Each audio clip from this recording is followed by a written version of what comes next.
Good evening, Terry.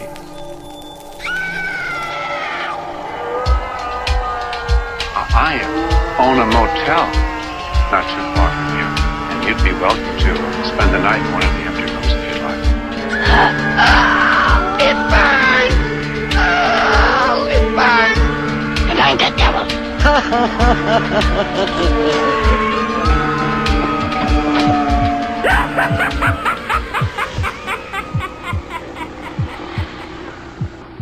Greetings, Earthling. I come in peace. Take me to your leader. No, I'm just screwing around. Hey, everybody, this is Brian. Welcome to another episode of the Necronomicast. This is going to be a real fun one. In fact, we have not one, but two guests here with me. Coming down into the crematorium is my friend, Robert Sandalwood. Say hi, Robert. Hey, everybody. How you doing? Robert's been my friend for a long time, over 20 years, and on the Necronomicast, where we like the horror of Hollywood and beyond, we're going beyond tonight and bringing back on the Newsmaker hotline, the great Dark Waters, who is part of our program, episode 155 and 156. He was talking about ghosts and psychic vampirism and Bigfoot, Dogman on those shows. And tonight we're going to be talking about aliens, UFO, government conspiracies, whatever comes out of the dark imagination of Dark Waters. And that's why I have Robert here tonight with me, because I needed some help. I'm big into ghosts and Bigfoot and all that kind of thing. Robert, you're kind of my man about aliens and all that, UFOs. Yeah, anything paranormal. I do like the occasional Bigfoot, Sasquatch, or skunk ape. Who doesn't? But when it comes down to it, the thing that really gets me going is I like to research and think about aliens and UFOs and all the different things that have gone over through that in a long time. It's funny because the reason why or what piqued my interest in this topic a number of years ago, Brian, going back, you said that we've been friends for a long time, and that's right.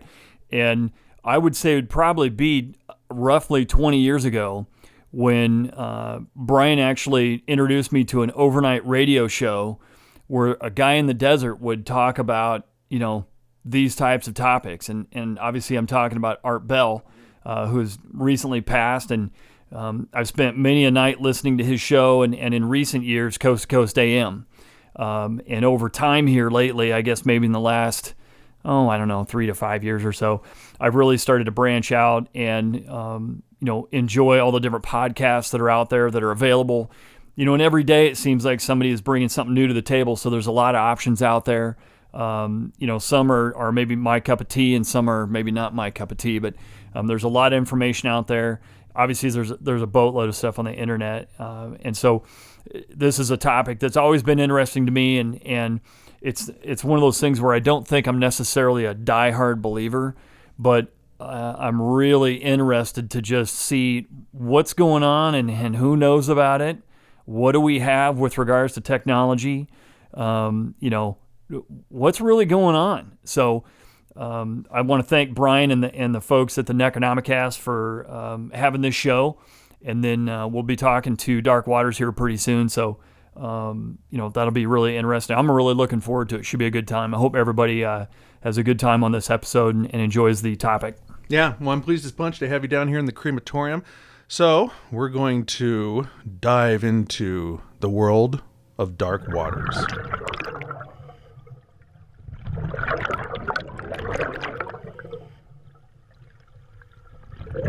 All right, making a splash, like I said, on the Newsmaker hotline, calling in from the great state of Louisiana. Friend of the program, glad to have him back, Dark Waters. How are you, sir?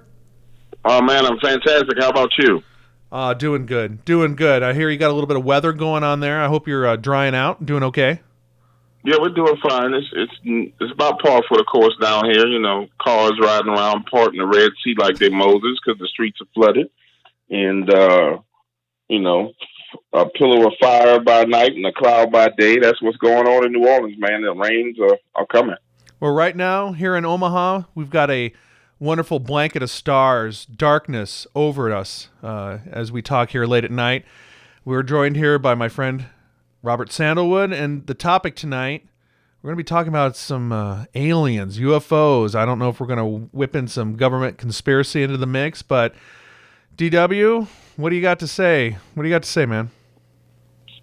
UFOs are a very, very, and aliens are one of the topics that for the longest I was having a trouble getting stories on. Reason being, I wasn't too up to par on the whole concept, but I do have a number of stories. I just didn't repeat a lot of them because it was like, I don't know if this guy's telling me the truth or not. I try and stick with all true stories. But what comes to my mind when we start talking about aliens is, the whole thing about, are we in this universe alone? And are we on this planet alone? It spins me into, is the earth really hollow? What's inside of the earth? The whole conspiracy theory of what's really going on around us. So I think this is going to be a very interesting discussion tonight, and I'm looking forward to it. And whenever you guys are ready for me to shoot you some stories, I will tell you the story of a lifetime. And without further ado, Robert, are you ready? Yeah, I'm really ready. Let's maybe hear kind of a kickoff story if you've got one, DW. And then we can react to it. Okay, so this story is one that was released on my website called They Visit Me Every Christmas. And this gentleman calls me and he starts telling me about his encounters as a young man and how he's had these alien encounters year after year after year after year. And I was like, okay, bro, I don't really care too much about the aliens, but tell me what happened to you. So he says, man, the very first time this ever happened to me, I remember as a kid trying to hurry up and go to bed. And he's like, you know how you rush to sleep at night for Christmas, like Christmas Eve, you literally try and rush to sleep. And I remember being a kid, Christmas Eve, you want to get to bed early so, you can wake up and open your presents. And he's like, dude, I remember hearing my dad putting together a bicycle downstairs and trying to force myself to go to sleep. And then in the process, I remember feeling frozen. And I was like, really? He was like, yeah. I remember my body feeling frozen, like it was suspended. And I just couldn't move it. And I was like, well, do you think you were having an out-of-body experience or what? He said, no, not an out-of-body experience. Like, I was suspended in air and frozen. I said, well, could you turn your head? He was like, nope. I could just move my eyes left to right. And I said, well, what did you see when you moved your eyes? And he said he saw this little being. And he said it reminded him of being the size of a child, but it had this demeanor that was not a childlike demeanor. He said size-wise it was like a child, but the vibe and the demeanor was that of like something that was very, very old. And I was like, well, what happened? He was like, well, man, that night they poked, they prodded me, they did all kinds of things to me. And then they started talking to me in my side of my head. And I was like, okay, so telepathy?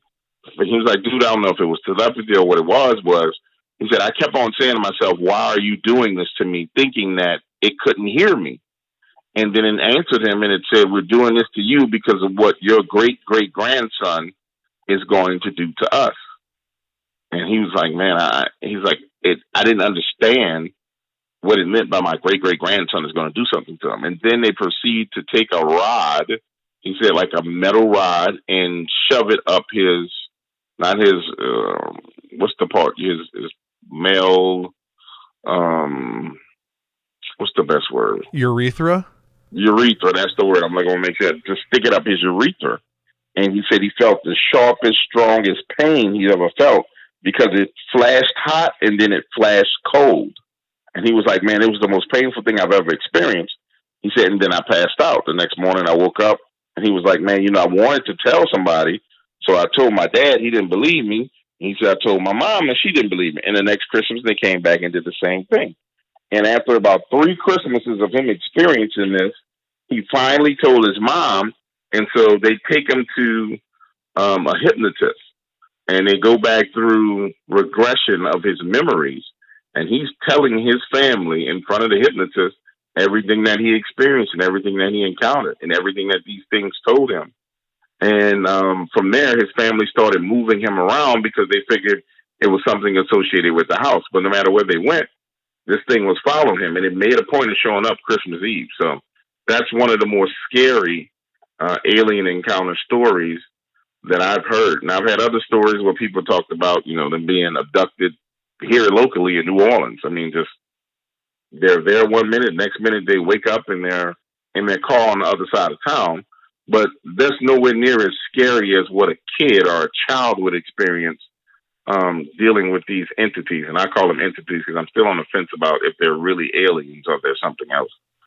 Well, go ahead, Robert. Go ahead. Yeah. So I've over the last few weeks, I've been thinking about some different questions, and after listening to some of the other shows that you've been on, DW, I know that you've got different contacts out there that come to you that are, more or less anonymous. And like in this story that you just told us, there's some people out there that probably confide in you just because of the different topics you talk about. And so, if with your background and the different people and contacts that you've had at whatever level and whatever maybe their profession or position is in life, I mean, do you know what, for example, the Roswell incident was, obviously?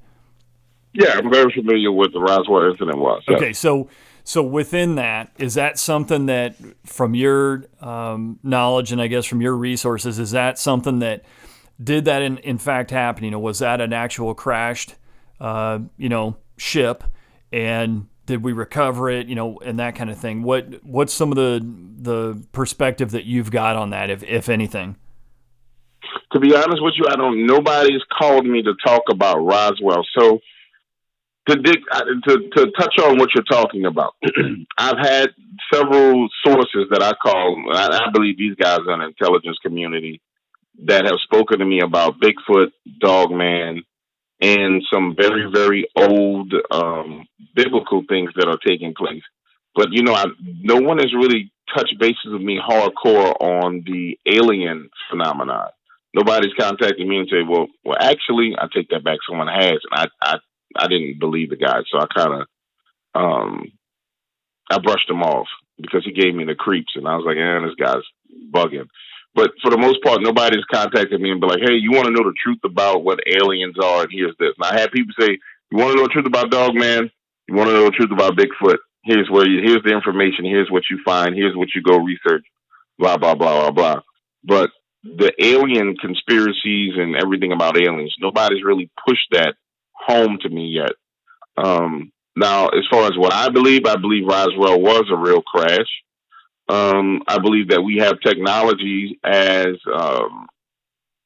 that's probably 40 or 50 years beyond our current existing technology. I fully believe that all of the technologies that are future technologies are rolled out to us in TV, in movies, and all of those things, because you see it in those settings prior to what you see in our hands and in our households.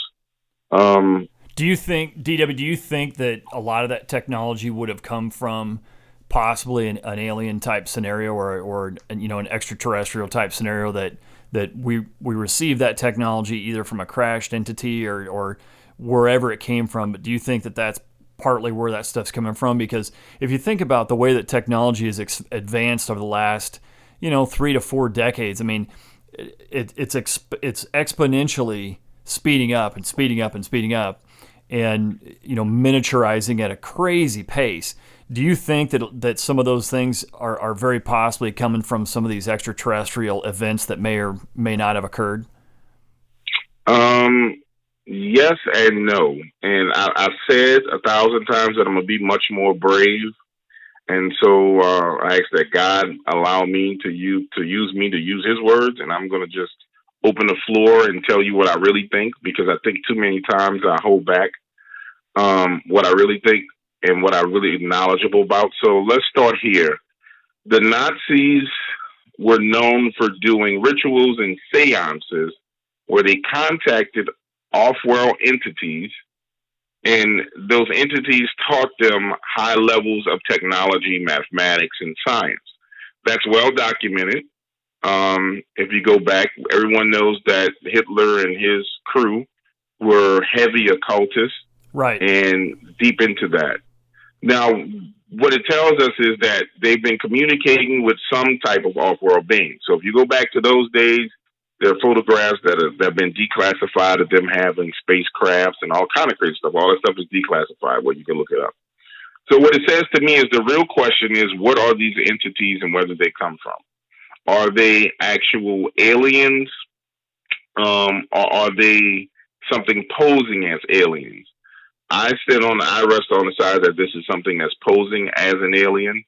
If you go back to Aleister Crowley went out and did a ritual where he ended up having to sodomize a gentleman, and they went to like the pyramids of Giza, and he summoned a demon that met the exact description of a gray alien. All these things you can go look up. If you're a studied and learned person, you can find this stuff is there. And that was him doing rituals. And we know Aleister Crowley was the wickedest man on the planet. He did all kind of rituals, no protection circles. He let himself be, is that a spider web? He let himself be possessed in the whole nine. My belief is that these are entities masquerading as aliens. That's my firm belief. If you go back and you take a look at the Bible, you'll see all throughout the Bible, you'll find where there were, and even through ancient paintings and hieroglyphics, you'll find different spacecrafts and things of that nature. So I think it all harkens back to what was said there and what we find there. That's what my firm belief on it is. We just want to cut the chase, get through the BS, and get down to what I believe. That's what I believe it is. So more of a supernatural level than an otherworldly level. Well, I think when you say supernatural, I like demonic, or when they're saying there's seances and they're conjuring, rather than extraterrestrial beings from another terrestrial world, another planet for another solar system. There's more things, like you're saying, more demonic, more cultish. Yeah, I mean, I guess that's it. You can put it that way. If you really study the occult, and it's not really the occult, if you study what's there, then there are angels and demons for each planet. There's angels for Saturn and Mars, and some of those angels are fallen angels, and people know that those fallen angels created Raphaim, and those Raphaim were, when they die, their spirits become demons. I believe that man was given all his knowledge from the fallen ones, and that same knowledge has been passed on, year after year, time in and time out. And I know there were advanced civilizations prior to the flood, so I think that this technology is not the first time it's been on this planet. I'm pretty sure it's not the first time this technologies have been on this planet. It's more, this is just another cycle where it's coming around again, and people are able to delve into it. Okay. And we'll delve into it, yeah. Now, here's a question for you, though. So, okay, during World War II, the Nazis were big into the occult and were trying to, do a lot of different things where they could gain power so that they could become all powerful and more or less rule the world and that kind of thing. So who's in control of this stuff now? Because obviously under Project Paperclip, which was during, it was after World War II, that's where they spread out all these different Nazi scientists to basically the Soviet Union at the time, and then the Allies spread out all of these Nazi scientists, right? And absolutely. So obviously the knowledge that's involved here was never lost, right? I mean, it's not like it just vaporized and went away. So who's controlling this stuff now? Who's got this kind of knowledge, and who's keeping it? Who's in charge of it? I mean, is this like George Soros? Is it the Bilderbergs? Is it who's got it? If I'm not mistaken, the word around town and on the streets is it's the Majestic 12 that has that knowledge and that understanding, which is a higher level than the deep state that deals in occult knowledge for America. And if you look at what recently happened, oh my God, I can't believe we're going to go into this. No, it's all right. I mean, here, I think this is a really interesting topic because, even though, when you look at the mainstream media, they look at UFOs and that kind of thing, and they kind of laugh at them and that kind of deal. But to your point here, we've been talking about things that are historical fact. Nazi occultism, Aleister Crowley. I mean, these are things that are well documented. They're things that are known to be true, and that a person with any kind of average skills with their favorite search machine can find, basic information about these topics, that's widely available. So No, and that's fine. I'm not bugging on that. It's just that we jumping deep down a rabbit hole, and that's fine. Let's go ahead and go all the way down a rabbit hole. So, we know for a fact that these technologies have been around. How do we know? There have been cures that men have found for cancer, for AIDS, for syphilis, for everything. Those scientists find those cures and they're murdered, right? There have been people who've discovered free energy technology where energy is free and they've been murdered, right? You can go look that up. Tesla. So we know that the technology is there. It's just that technology is not, I guess some people don't want that technology to come out to the world. Our president, President Trump, just did a bill where he signed that allows people to, on their dying beds or people who are terminal to take experimental drugs. Yeah, the right to try. Right to try. And when I think about what he did, if I'm president and I know that there are actually cures out here that will cure the world, and I want to get them out to the public, but I can't let the public know that these cures have been around for 40, 50, 60 years because they're going to spaz out and lose their minds and start coming out with knives and pitchforks. What can I do? The only thing I have left to do is say, okay, we're going to roll it out like this to where, okay, we have these drugs where people can now start taking those experimental drugs that may heal them, right? So you have to stage the rollout of it. And I say all this to say that I say all that to say this. We know for a fact that there's technology that the average man has not been able to get their fingers on, because we see it all around us. I mean, and it, like iPhone started talking about I think the iPhone 10 or iPhone 12 is going to be integrated into your skin.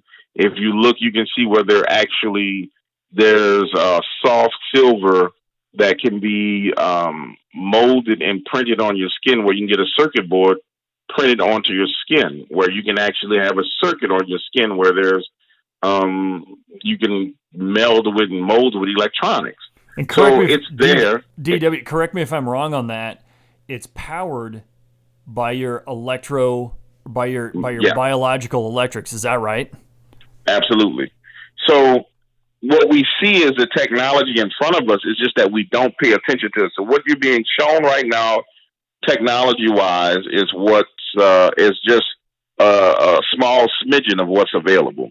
And if we're conscious of that and we pay attention to it, then we see where the world is heading. And if you guys want to talk about everything that's going on, you got to talk about the artificial intelligence. So you see Siri laughing at, not Siri, Amazon Alexa laughing in people's houses, laughing at them, and it's recorded that it's laughing. So we know for a fact that we have technologies that are far more advanced than that's been shared with us, which lets us know in turn, and we can juxtapose that and say, okay, well, these technologies are there, then at some point in time, they've been in contact with an entity that shared this information with them, or they recovered information that was once lost that these entities have already shared with people. And I think that's what it boils down to. So if I was trying to surmise it and bring it all down to one thing, it would be, who are these entities and where do they come from? And then number two, what have they shared? And it's clear we see what they share because you guys alluded to it.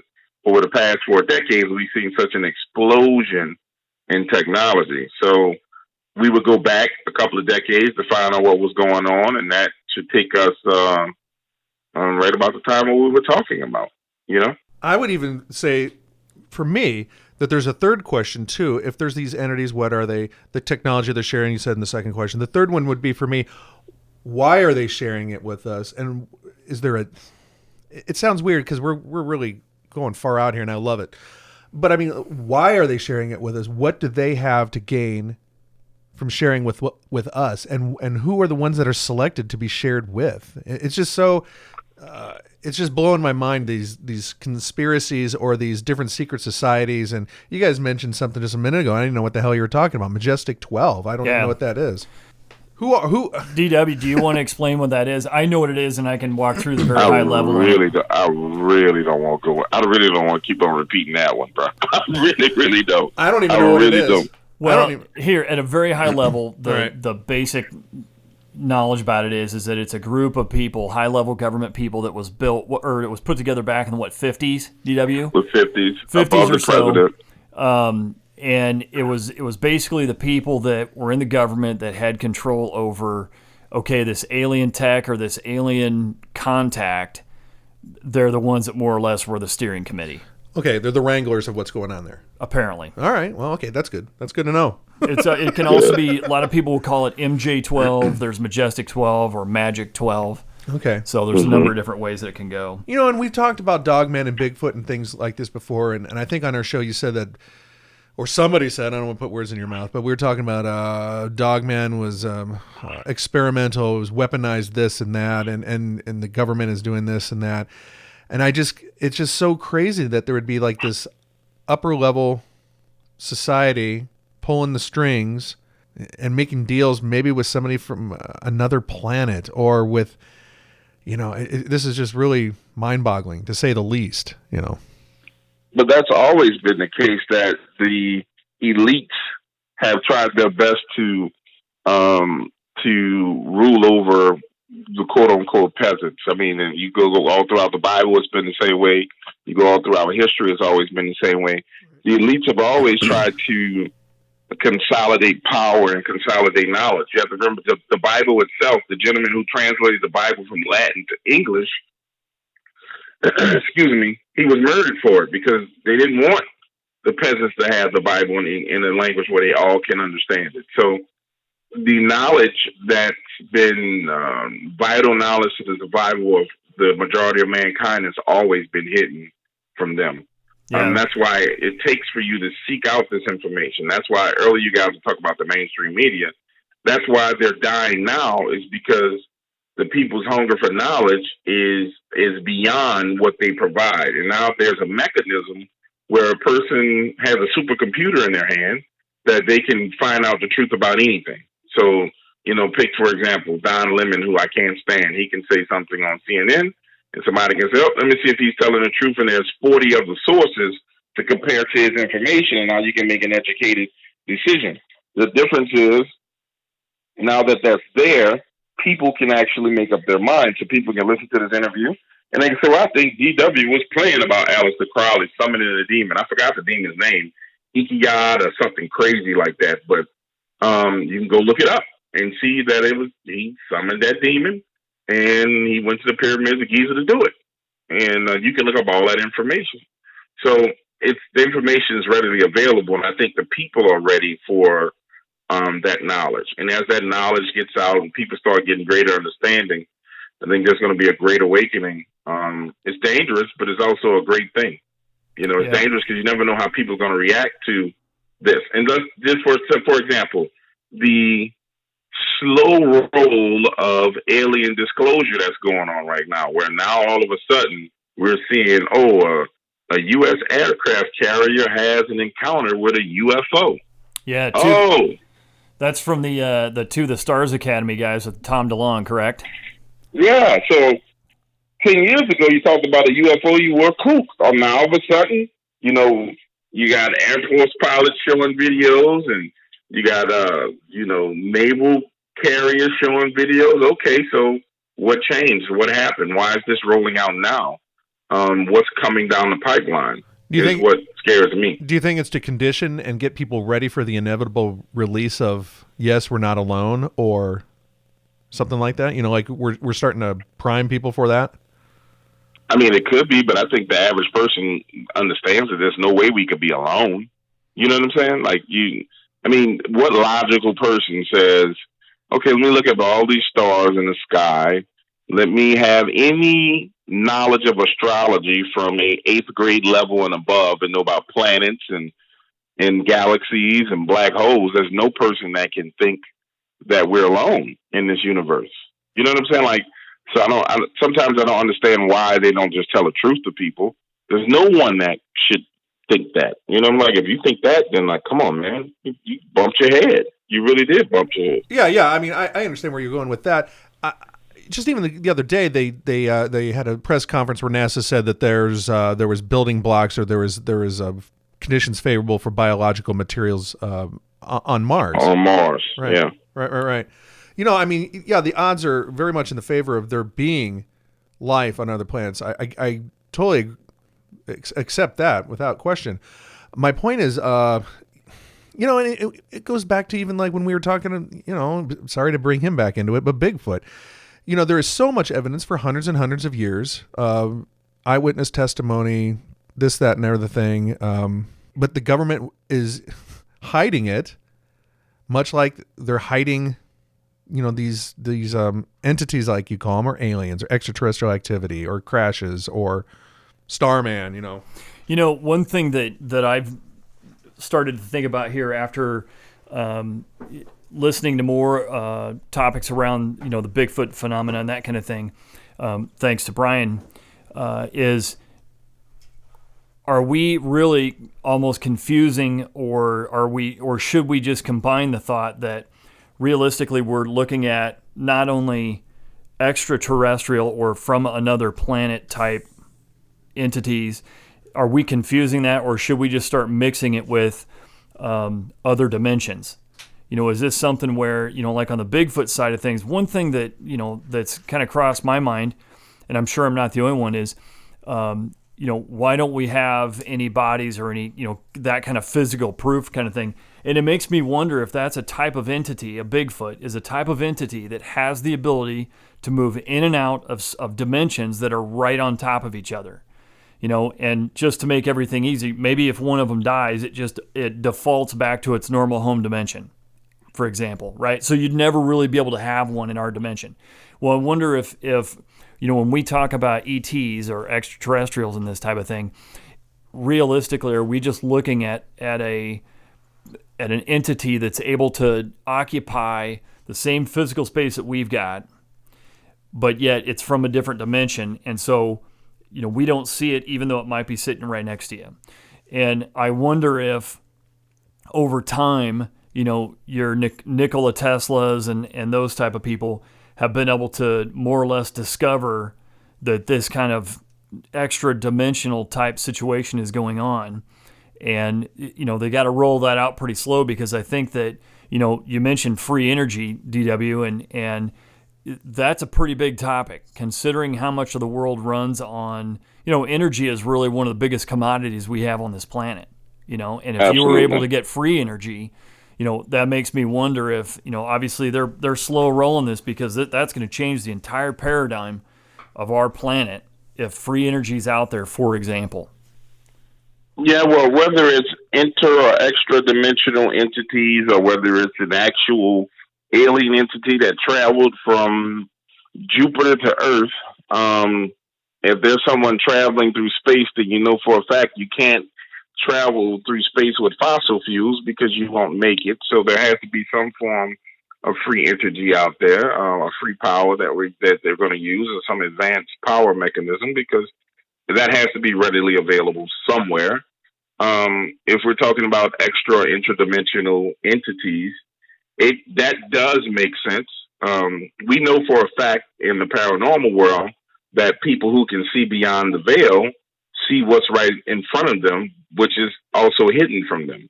We know in the paranormal world, a black mirror allows you to, which a black mirror can just be a television set that's turned off, to be honest with you, allows you to see a spiritual being across the veil.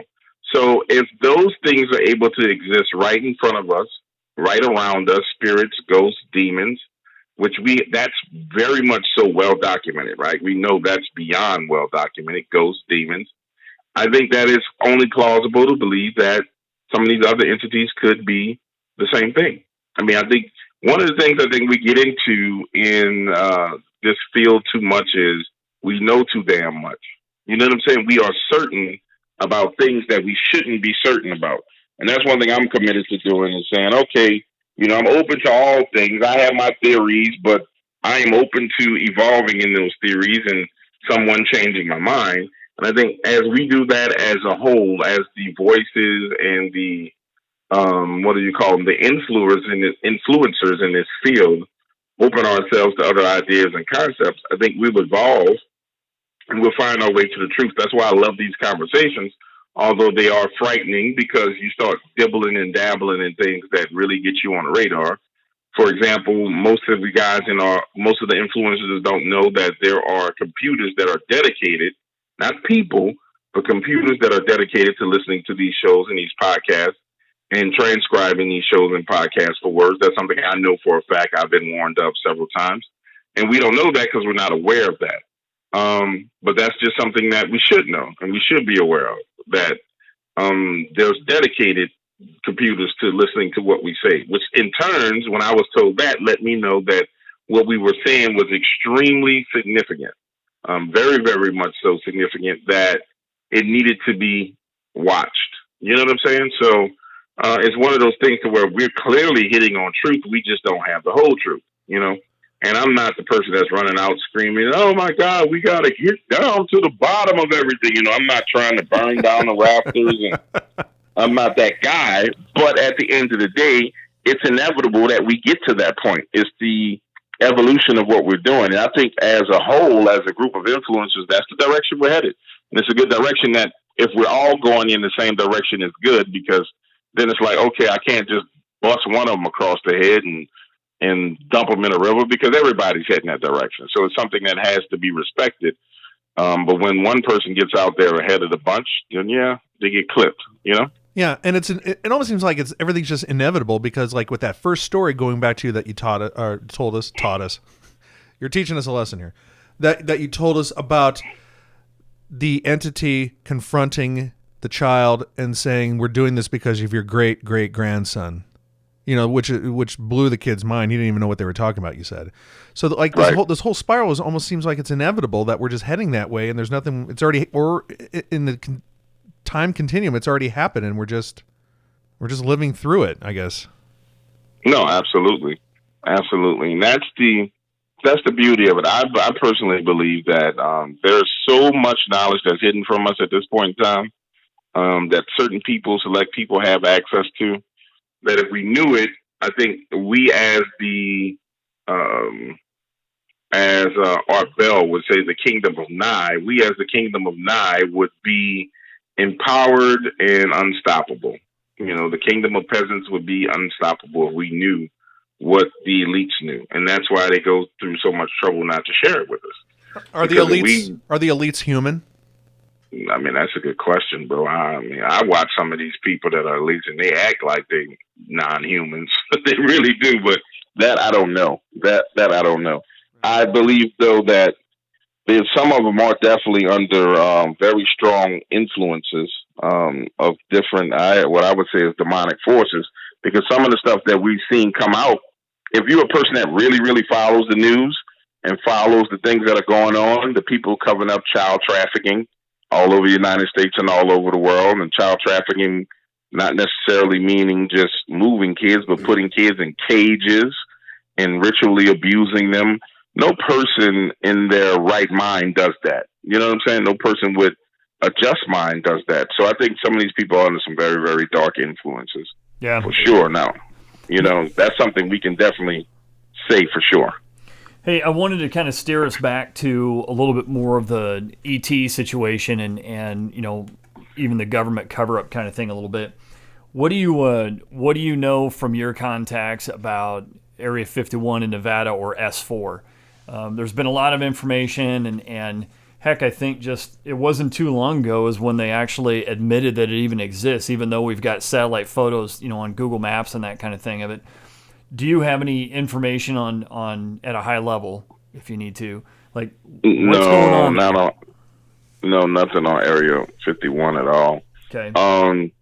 Nothing whatsoever on Area 51. I've spoken to people who told me that you can't get anywhere near Area 51. Military contractors who worked there who said, "Hey, man, I think this was when Heather Wade first started talking about going to Area 51, and I was talking to my friends and some of the guys that are military contractors. I was like, yeah, Heather's thinking about going to Area 51. It was like, bro, tell her don't. Yeah. Just tell her don't. She's not gonna. No, it's not gonna work. And I was like, all right. It's well documented. Outside of that, no. Yeah, it's well documented. You're not getting in there if you're not supposed to be there. Right. Okay, so here's another topic that's been in the news, and maybe not necessarily the mainstream news, but in discussion for a long time, is the black triangles that have been spotted around the country and even internationally. there was an incident back in 1998 in Phoenix where there was the Phoenix Lights, if you recall that, and that was kind of in a delta formation as well. I've wondered, is this again a situation where we've got technology that was more or less ripped off from maybe a possible extraterrestrial crash, and has been exploited for more, basically military needs? Have you seen anything about that or heard anything about that? Yeah, I've had a couple of people tell me stories about black triangles. I had one guy who was he was in a motorcycle club, and he ended up trying to get back. He had ended up going out and hanging out, drinking with his friends, and he was headed back home. And he was on one of those stretches of a highway in Texas. I can't remember the exact highway it was. But I remember him telling me, he was like, dude, it's like these hills were like these rolling hills, up, down, up, down, up, down. And he was like, I went down into a valley. And he said, when I came back up to the top, he was like, bro, there was a triangle in the sky that was as big as a city. And I was like, well, what time of day was it? He was like, bro, it was right before the sun was going down, because I was speeding because I wanted to get back before it got dark. And he was like, dude, it was a triangle. And he said, it was huge. It took up the entire horizon. And he said he went down again into another little valley and came back up, and it was gone. So that's been one person. Then there was a couple. They have a book called Abducted. When they first started telling me their stories, they literally saw a triangle on the road. They were driving their vehicle, and they said it was a black triangle that was on above them in the sky. It was so large that it was all they could see. It literally was all that they could see. But then they lost time, and all kind of other crazy stuff happened to them. So there are definitely people out here seeing those triangles. And then there's a few people that I've spoken to who've seen legit cities in the sky, like something that looked like an entire city in the sky. I don't know if that was an alien, or if that was a hologram being projected, or if they was high on drugs. Because the dude that told me that, he seemed like he might have been doing a little bit of drugs, so I never really repeated it. But he was like, bro, I saw a city, bro. But he had that kind of pot smoker talk to him. Pot smokers talk, they're kind of like laid back. Right. It was an entire city, man. And I was like, whoa. I'm like, yeah, dude, you high right now, man. Do you think that Trump and some of his folks have been read into, the higher level of knowledge that's out there? Or is this something that, because of his status, whether it was a celebrity or whether it was a successful business person, do you think that he was already kind of read into this topic already? Or is this something that maybe he would have been exposed to or brought in on? Like the day after inauguration? Right, right. When they introduced him to the football. I guess this is on record, so I can say this. I personally believe that that gentleman probably knew everything he needed to know before he went into office. I really believe he knew everything he needed to know before he went into office. And it even came out in one of the debates, because people who know me know I've worked as a political consultant, so I follow politics, not from a layman's perspective, but I follow it from a consultant's perspective. So when I look at a debate, I hear what people say. And one of the Republican candidates was, the moderator was asking him, I can't remember which one it was. They were saying, well, why does it seem like everybody hates Donald Trump? And the guy said, because he wasn't initiated into the club, but he knows everything the club knows. The guy said it. I can't remember who it was. It was one of the Republican candidates said he wasn't initiated into the club, or he's not a member of the club, but he knows everything that the club members know. And that goes back to, oh my God, I'm going to get shot talking about this kind of stuff. But that goes back to child our trafficking. secret. That goes back to our secret societies. Skull and Bones? No, not Skull and Bones, but the Masonic orders that run the world. That's what it goes back to. Okay. So did he already kind of? Yeah, he's not in the club, but he knows what's going on. Is that just from his business dealings and his money? Like, does money buy that much? I don't want to say power, because obviously money buys power, but I mean there's power that's inherited just because of. You know what I'm trying to say? Yeah, there's spiritual power, There's a cult type power. We've already kind of talked about that.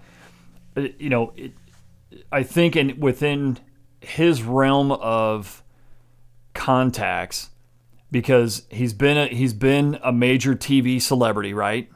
I mean, he had a show for X number of years. I don't know what it was. I didn't personally watch it, but he was on TV for a while. I never saw an episode. He's also a successful business person with regards to international properties, international businesses.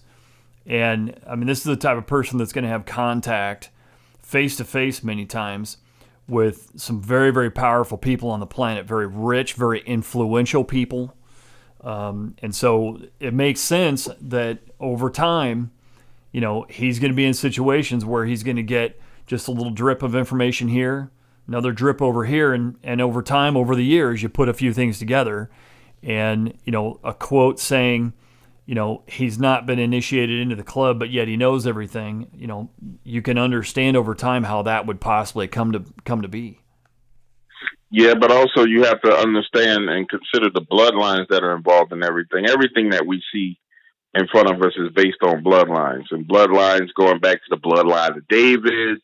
Bloodlines is what matters, and that knowledge is passed down among bloodlines. For example, and this is nowhere near making a comparison, but in my family out of Mississippi, there's hoodoo in my bloodline from my grandmother and my great grandmother, and then there's Prince Hall Masonry in my bloodline from my grandfather and my great grandfather. My great grandfather was a sharecropper in Alabama who ended up having an encounter with two men.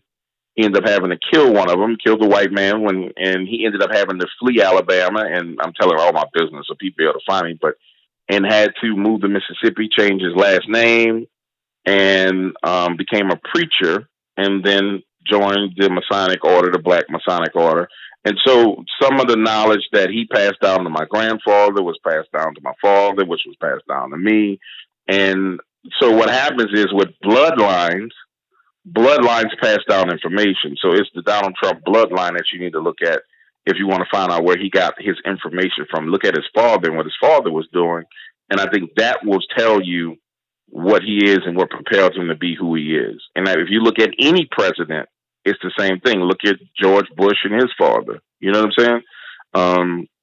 You see it's a bloodline thing. And at some point in time, those fathers were involved in things, or grandfathers were involved in things that allowed them to line their children up for success on higher levels. Well, you can do a couple examples there. You got, is it Vannevar Bush? You've got the father of the Kennedy boys, going back and the connections that he had. So you got Mika Brzezinski, who's on TV, who's the daughter of. So you see, the problem is in front of us all the time.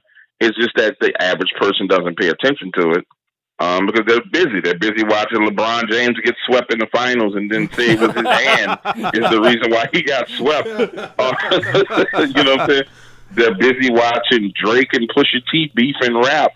They're busy watching, whatever they're watching. Yeah, the Kardashians, and they're not paying. Yeah, they're not paying attention. But those of us who pay attention see it, and that's what it boils down to. If you pay attention, you see it all. And if you use the technology that's in front of you instead of just taking what's told to you, then you can get to the bottom of a lot of things, and that's what ends up happening. So I think it all boils down to those bloodlines, and which goes back to one of your initial questions, like are the elites human, which takes us back to the whole alien thing, which is what the topic we were on, because, are they human? I mean, I don't know. I mean, I really don't know, because when you start naming the real elites, you're not talking about. You're talking about the 1% that's at the top of the pyramid, not the 10%. You're talking about the 1%. And I'm convinced we don't even have all those names. I think we have a few. We know about the Rothschilds because, and we know about those people, but I'm pretty sure there are other families that just are under the radar. I'm pretty sure they are under the radar, and we don't know about those people. So I don't know. If we've got all this technology that is more or less being held back. So the people that have it today, the people that control it today, the people that may be able to, for the lack of a better term, enjoy it, right? What are there people out there that are actually using it? These bloodlines, these elites, is this something that they're able to use on a daily basis themselves? And whatever that technology, I don't know what that might be, whether that's free energy or the ability to, travel great distances very quickly, almost like, we've talked about, or people have thought about like time travel, how you would move between like the Earth and another planet, in another solar system. Do these elites, do you think that they are able to take advantage or use some of these different types of knowledges or technologies? I mean, I would surmise and guess that, if I was to put myself, if we put ourselves in their shoes and we had access to technology, 100 years, 50 years ahead of everybody else, I think we would be using it. I know I would. I'd be like, yo, Brian, I'm coming hang out with you, bro. All right, you gonna catch a flight? Nah, I'm gonna teleport to your crib, bro. I'll be there in 5 minutes. You know what I'm saying? Don't tell nobody we out here teleporting in these streets, but we teleport. Let's do it, baby. So I assume that they are using it. I mean, I would. And I don't think, especially the medical technologies, I think I would use them for sure. So I'm assuming that they are using them. Now, the question is, how do we find people who are using them, and where do we find that at? That I don't know. If anybody's listening can figure that out, then you'll be a step ahead of us. But I assume that they are using them. It only makes sense that they would be using them. Well, and using them to also kind of further the experimentation process, Well, and here, further them to also create a larger gap between themselves and folks like us here on this interview. Because no, absolutely. If you're able to exploit those technologies, it would help you set yourself apart or set yourself further away from the, peasants, if you will. Well, I mean, look at the wealth gap. I mean, if you look at the wealth gap statistics, it's like 7 to 9 people have more money than anybody than the whole planet combined. If I'm not mistaken, I could be off, but if I'm not mistaken, it's like a small, and better yet, let me say this, because there'll be somebody who's like, oh, you don't know what he's talking about. I know for a fact there's a very small group of people who have more wealth than when you take that group, they have more wealth than the entire planet. I know that is true. Now, how many of them it is, I can't call it off the top of my head. I'm not Alex Jones. I don't know that kind of stuff. But I know for a fact they are there. I know for a fact they're there. And just to harken back to one of the things we were talking about earlier, guys, I remember when I was in college studying engineering, during the summer times, you would, the engineering courses you would take would be maybe 1 or 2 courses. So you could kind of pike during the summer. And I remember I had this girlfriend, and she was like really into the whole black social conscious movement. So she's like, yeah, let's go to the black section of the library. I'm like, this is a black school. Why is there a black section of the library at a black school? And I was just messing with her, but I started picking up these books, and they were talking about pyramids on Mars, faces on Mars, things that, they literally had satellite photos of pyramids on Mars, and you could look at them. I was like, whoa, that's really a pyramid. Hold on, that's a face that's on Mars. And I was like, okay, so clearly somebody's been to Mars already, because it's there, and this stuff is built there. So we know when we start talking about extraterrestrials, and whether the extraterrestrials are human beings from, the pre-flood era that achieved, the highest forms of technologies and fled the planet and went somewhere else, whether it's what some people believe, and I tend to believe that it's the sons and daughters of the fallen angels that had all the knowledge passed down from their parents, and they wanted to avoid God flooding them, and they fled the planet and went somewhere else, or whether it's just straight up aliens that was created from some crazy gas and fluids and evolved on another planet. There's something documented that happened on Mars. There's, you see it. You can find the photos of it. So we know without a doubt that there's been life on other planets. And so when it really bugs me when they say, oh, we found signs of water on Mars. Oh, really? Could you tell us about the pyramids and the big face that's sitting there that's big enough for a satellite to see it? But you won't sit here and, like, I'm Boo Boo the Foo Foo. You're going to tell me about some water. Okay. So that just goes back to our media being a control mechanism and it controlling people. And it really is whoever thought of that was an evil genius. They were a genius because it's a spell that people have a hard time breaking. But it's interesting, though, that the United States is one of the few countries on the planet where it's a taboo subject or a subject that is looked at as being for people that are on the fringe when it comes to the mainstream media talking about it. Because if you look at, for example, Mexico, if you look at Brazil, France a few years ago more or less opened up all their files on unexplained aerial phenomena. The United States is one of the is really the last place where it's looked at as being ridiculed. Sorry, it's ridiculed as being just goofy, and the people that think about this or talk about it are being ridiculous and that kind of thing. It's funny to me that the United States is still holding on to that when more or less the rest of the world has accepted it, and clearly they're not in chaos, for the most part, because they've more or less accepted it. So the disclosure situation, I guess, is where I'm going here. The disclosure situation to me has always baffled me because the rest of the planet has more or less understood that this is probably happening. So, and they're not in chaos and they're not freaking out and that kind of thing. Yeah, which makes you think, why are we holding the reins of it so tight where other people aren't? And I would just guess that is because we got the majority of that technology. You know what I'm saying? And we running amok around the world, scaring the hell out of people with stuff. And we're like, nah, we'll scare you over in Brazil. We'll scare you in China. But, over here, you guys, don't worry about it. You're good. You're good. So I would believe that there's no way that we've been the world power the way we have and maintained the power that we have without having some advanced technology and weapons. There's a reason why people don't want to go to war with us. It's clear there's a reason why people don't want. It ain't because of some naval ships and a couple of Moabs. We gotta have some stuff up in space that will really, really knock your socks off that we don't know about. So I just think we're ahead of everyone. And that's what it boils down to. Mm-hmm. And I think that includes that technology. And the key word I'm saying is I think. I don't know, I think. Yeah, it's, and I think a lot of the topics here that we've talked about tonight are, I guess the way that I look at it is, I don't necessarily try and spread the news to anybody because, a lot of my friends and family are not necessarily interested.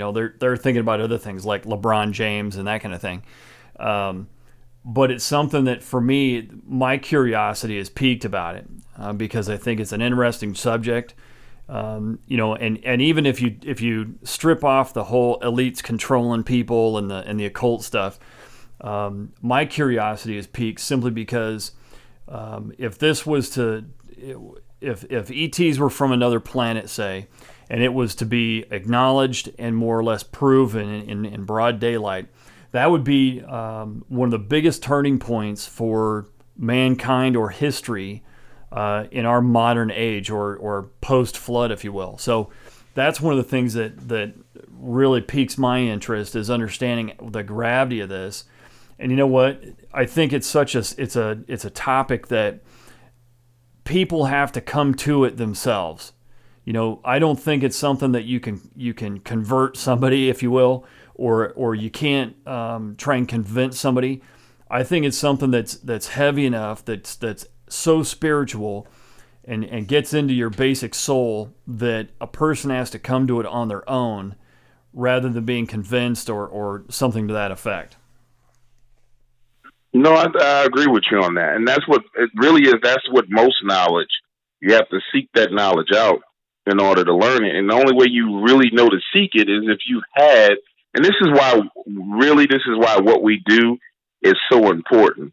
And I think people overlook it. Within our industry, people have their beef. They go back and forth. I'm known for beefing out with a few people here and there, but everyone that's an influencer is important because everyone serves a purpose, and that purpose is illuminating and illumination, letting people know that, hey, it's okay if you had a weird encounter. It's okay if you had an alien encounter. It's okay if you saw a dog man or a Bigfoot or a ghoul, a goblin, a ghost, a vampire, because these things are demon, because these things actually do exist and people encounter these things. So I suspect that soon, although we're on the fringe right now, when some of these revelations come out and weird and creepy stuff starts making its presence known, then we're going to be very valuable because people are going to turn to us because we have knowledge on it. Right now, it's kind of like, oh, we're on the fringe and, oh, those guys are really weird. But, let some freaking spider with human legs get to walking around downtown New Orleans. They can be like, oh, anybody heard of this? Oh, they coming to you.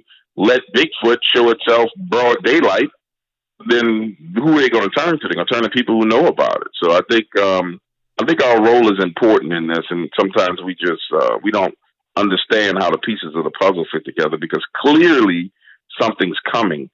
Some disclosures are coming. You're starting to see more videos of things, more videos of spirits, more videos of. They just had a video of a dog fighting what people presume to be a dog man. I haven't had a chance to check it out. I just to watched see if that. It was legit. Yeah, I just watched. Do you think it's legit? I just watched a little bit of it today. It was a huge dog. And in the minutes that we have remaining, I just wanted to touch on what you were saying. I was thinking about this, and then all of a sudden you started rolling with it. There seems to be more communication, more sharing, more stories, and I think it's not just people just opening up about past experiences and or having epiphanies that way. I think there's just more phenomenon occurring in this modern age. I just think there's just more and more of it. There's more paranormal activity. I think there's more zoological activity. There's more things being seen in the skies at night. There's more encounters of all kinds, things that we're not used to. And in the minutes that we have remaining, do you have any ideas why that might be happening? Are we heading towards something? I can't tell you why. I could definitely tell. I concur with you 100% because when I first gave out my phone number, I would get about, 10 to 12 calls a week. Then it bumped up to 15, 20. Now I legitimately have to turn my phone off during the daytime because it rings that much with people trying to tell me stuff. And I get a lot more frantic conversations now than I've ever gotten before. I'm getting a hell of a lot more demonic stuff than I've ever gotten. And people know I don't really like to talk about demonic stuff, but I've been taking those phone calls because I've been doing some things to protect myself.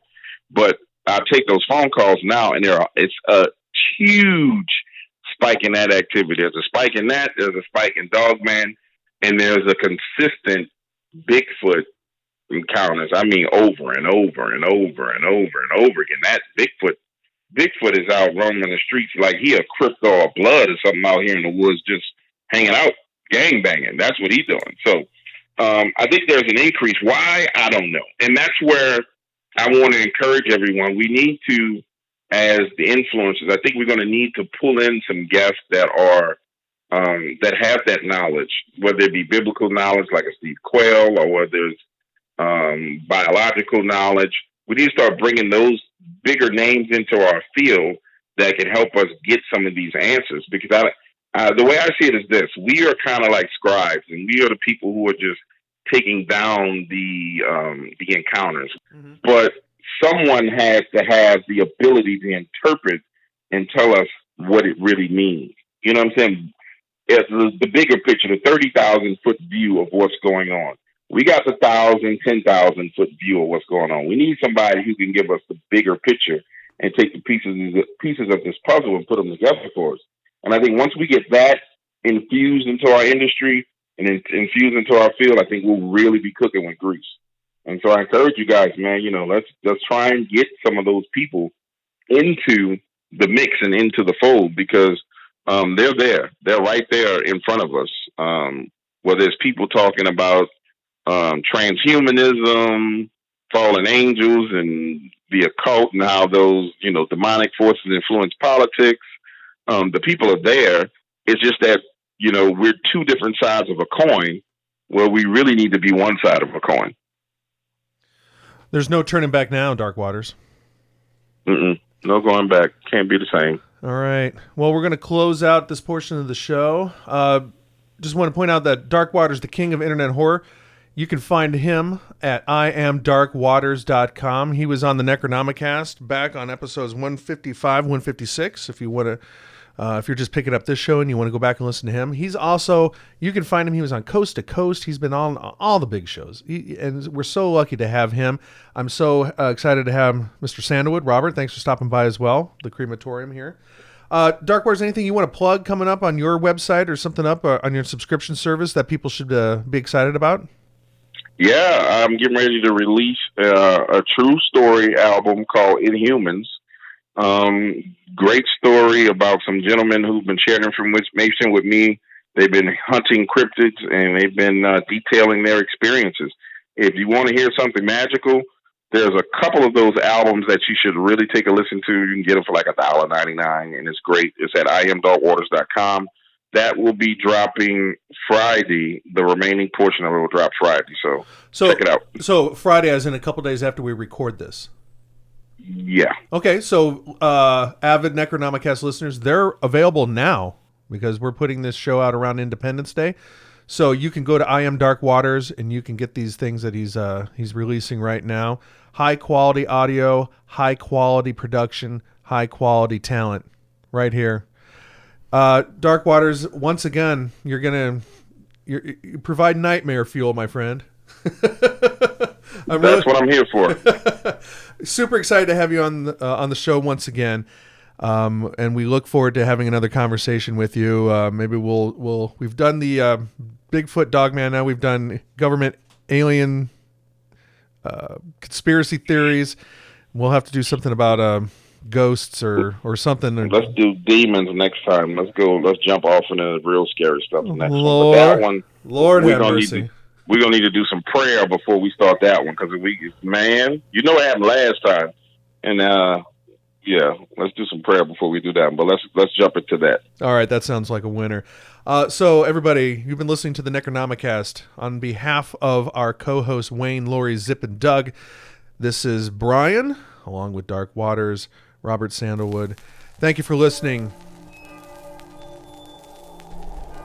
You've been listening to the Necronomicast, a podcast hosted by a bunch of blood bags and produced by Brian Corey and Wayne Brecky. For show notes and other interesting information, go to the show page at Necronomicast.com. And until next time, find something better to do with your time.